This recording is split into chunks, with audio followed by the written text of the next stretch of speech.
gente! Hoje eu estou aqui com o professor Douglas, de Geografia, e eu, a professora Juliana, e vamos contar um pouquinho para vocês da importância da floresta amazônica. Bem, biologicamente, a floresta amazônica ela é um bioma importantíssimo por conta do seu dossel. Ela é fundamental na fotossíntese, a gente tem boa parte da fotossíntese atmosférica feita por essa grande floresta tropical. Acontece que o desmatamento da Amazônia ela está constante e nós vamos discutir um pouquinho as causas e consequências desse desmatamento para vocês. É importante a gente ressaltar que a floresta amazônica tem um solo muito pobre, porque a quantidade de árvores que tem consegue absorver toda a matéria orgânica decomposta.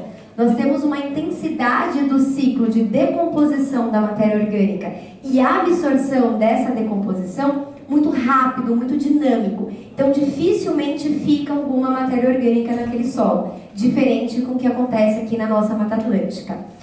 Esse ciclo intenso de absorção, de decomposição de matéria orgânica, influencia também no desmatamento. Claro, se você vai desmatar, o solo vai ficando cada vez mais pobre, o que pode alterar também o clima da região. Essa parte climática, o professor Douglas vai discutir e vai esclarecer um pouquinho mais para vocês. Bom, pensando em uma escala menor, mais próxima da gente, pensando no Brasil e na América do Sul, a importância da floresta amazônica ela é enorme, justamente por conta de uma questão, um fenômeno que a gente chama de rios voadores. O que são esses rios voadores?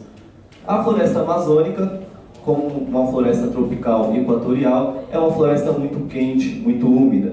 Então, a gente tem ali uma quantidade de umidade muito grande. Essa umidade é trazida principalmente pelos ventos alísios, vem do oceano essa umidade, e chegando na floresta amazônica, ela é absorvida pelas árvores. Essas árvores, a partir do calor que faz nessa região, elas também acabam transpirando. As árvores têm uma transpiração e provocam um fenômeno chamado evapotranspiração. O que acontece a partir disso? Toda essa umidade que vem do oceano, ela não se esgota quando ela chega na Amazônia. Ela vai sendo renovada, vai passando por toda essa floresta, vai sendo absorvida, vai sendo solta na atmosfera novamente, e ela vai se renovando, vai seguindo aí, sendo empurrada pelos ventos, em direção oeste, até a Cordilheira dos Andes. Quando ela chega na Cordilheira dos Andes, a gente tem ali um paredão, uma barreira geográfica que vai segurar essa umidade ali naquela região, né? Então, naquela área ali, ela vai abastecer as cabeceiras dos rios que compõem a bacia hidrográfica amazônica, mas ela também vai seguir sentido sul. E essa umidade que segue sentido sul, ela é importantíssima para a gente pensar aqui na América do Sul e no Brasil, para trazer o quê? Chuvas para essas regiões, né? Toda essa área que a gente tem aqui, sudeste do Brasil, centro-oeste, Bolívia, Paraguai, é uma área que está localizada em uma latitude média, ali próximo de 30 graus de latitude, que devido à circulação atmosférica é uma área que naturalmente deveria ser um pouco mais seca, né? Com ventos secos chegando nessa região, tanto que se a gente pegar aí o mapa mundi e observar a posição dos desertos no mundo, grande parte deles está localizada nessa altura de latitude aqui. E esses desertos não ocorrem aqui na América do Sul, aqui no Brasil, justamente por conta desse fenômeno chamado rios voadores. Toda essa umidade que a Amazônia armazena do oceano e que vai reproduzindo essa umidade ao longo de todo o território brasileiro até chegar na Cordilheira dos Andes, essa umidade toda desce e acaba abastecendo toda essa área aqui, uma área muito importante. São áreas que concentram boa parte do PIB desses países, né? O que a gente vai ter aqui? Grande fronteira agrícola, a gente vai ter grande produção, vai ter o agronegócio basicamente concentrado nessa área aqui do território brasileiro, porque é uma área que, contrariando aí as estatísticas, né, se a gente pensar aí a latitude que ela está localizada, é uma área que chove bastante, né, por conta desse fenômeno que ocorre na Amazônia. A gente tem aqui uma área de exploração agrícola muito grande. Se a gente pensar essa fronteira agrícola sendo expandida sentido norte, invadindo a região amazônica, a gente pode ter aí uma análise de que é um tiro no pé do próprio agronegócio. O agronegócio depende basicamente dessa umidade que a Amazônia está produzindo. Eles vão se aproveitar dessas chuvas que vêm do norte do país para alimentar ali as plantações dessa região centro-oeste e sudeste. À medida que eles vão avançando, vão desmatando aí a floresta amazônica, a gente vai tendo um problema, né? Esse fenômeno, essa evapotranspiração, ela vai diminuindo, e esse fenômeno dos rios voadores que trazem umidade aqui para essa área acaba sendo diluído, acaba sendo diminuído. A gente vai ter aí um problema ambiental aí nessa região, né? Se a gente pensar em uma escala mais global, é óbvio, a Amazônia tem um papel muito importante, basicamente no controle de carbono na atmosfera, né? Como a Juliana já falou, a questão da fotossíntese, as árvores vão absorver boa parte do carbono, do gás carbônico que a gente solta na atmosfera através dos gases poluentes, através das fábricas, dos combustíveis. E se a gente desmata, a gente tem um problema de liberação de dióxido de carbono que essas plantas vão soltar. Quando a gente queima essas árvores, todo o gás carbônico que ela puxa da atmosfera, ela vai acabar liberando. Além da decomposição das madeiras, desses troncos que ficam aí nesses espaços, que também vão acabar liberando o gás carbônico na atmosfera, né? Então, é uma questão aí, é uma via de mão dupla, vamos dizer assim, né? O agronegócio acaba, de certa forma, dependendo dessa região da Amazônia para ter um abastecimento aqui nessa área, onde se concentra a principal área de produção agrícola do país, mas, ao mesmo tempo, ele acaba invadindo uma área que é muito importante para eles mesmos fazerem essa produção, né? Outra questão na Amazônia, a gente tem um solo muito rico em minerais, né? Então, a Amazônia é uma área que tem muitas reservas minerais que acabam impedindo essa exploração, só que isso também acaba trazendo muitos interesses políticos para essa região. Então, a gente tem toda uma área aqui, toda uma zona de disputa, a gente tem povos tradicionais tentando se manter ali naquela área, mas a gente tem interesses privados que buscam a exploração de toda essa região aqui da floresta amazônica, né? A gente tem esse problema aí, essa questão social, esses conflitos que são causados por conta dos interesses privados nessa área mineral aí que a gente tem da floresta. E aí, o que acontece? Nós temos essa riqueza mineral, eu quero explorar, eu vou desmatar. Não só a mudança climática interfere em todo esse planejamento econômico da região sudeste, vale lembrar também que a Mata Atlântica, ela também é altamente devastada. E São Paulo só não sofre tanto impacto como deveria pela quantidade de floresta que já foi desmatada por conta dessa umidade trazida pela floresta amazônica. Então ela que dá essa levezada no impacto ambiental que a gente deveria estar sofrendo pelo desmatamento. Acontece que várias espécies de animais, enfim, têm o seu habitat natural nessas próprias florestas que são desmatadas. Como um tucano, por exemplo, conseguiria sobreviver, como um macaco conseguiria sobreviver, se ele não teria mais o seu abrigo, se ele não teria mais a sua casa.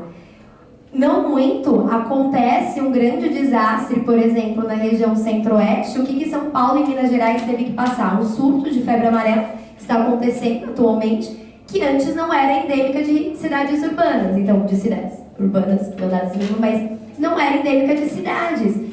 Esse surto, essa mudança biológica dos organismos acontece por conta do desmatamento. Ele está diretamente ligado ao desmatamento.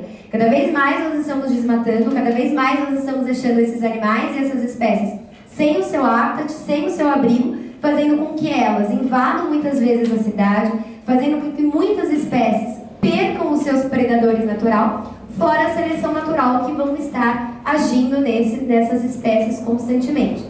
O ano passado, então por volta de agosto de 2017, a Veja publicou uma matéria dizendo que só nos anos de 2014 e 2015 foram descobertas 400 espécies. Se não me engano, foram 380, 385, mas quase 400 espécies novas. Espécies que nenhum outro lugar já tinha descoberto, que não pertencem a nenhuma floresta, ou por enquanto a gente não sabe se pertence ou não, porque foram descobertas aqui na floresta amazônica.